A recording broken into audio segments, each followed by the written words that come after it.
Counting আৰম্ভ হ'ব কি অনুভৱ কি আশা কৰিছে প্ৰথমে আপোনালোকক ধন্যবাদ জ্ঞাপন কৰিছোঁ। হয়, আজি আমাৰ কাৰণে শুভ দিন, আমাৰ BPF দলৰ কাৰণে। ঘণ্টাৰ পিছত কাউণ্টিংটো চুৰু হ'ব। তো আমি কোকৰাঝাৰ হিচাপত আমাৰ ইয়াত 6টা ব্লক আছে। 6টা ব্লকত আমি বিজয় হ'ম। এইটো খাটা আপোনালোকে আজি পাই যাব অলপ পিছতে।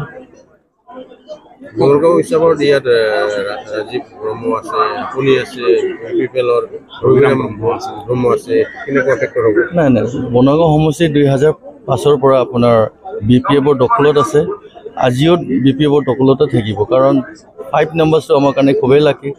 2005 আমি প্ৰথম জিকি পেলাই চৰকাৰ গঠন কৰিছোঁ। ঠিক এইবাৰো 2025 যিহেতু 5 নম্বৰটো এণ্ডিঙত আছে, আমাৰ কাৰণে শুভ এটা নাম্বাৰ বুলি আমি ভাবোঁ। ৰাজীৱ ব্ৰহ্ম বিজেপি আগত BPF আছিল আৰু জিকি আহিছিল, দাবী কৰি আছে এইবাৰ জিকিব। নাই চাওক, তেখেতে BPF দল হৈ জিকি আহিছে। এইবাৰহে 2025 বিজেপিৰ ভোট পাব। আজিহে গম পাব বিজেপি কিমান আছে বনগাঁও সমষ্টিত। সেইটোৱেই আৰু কথাটো।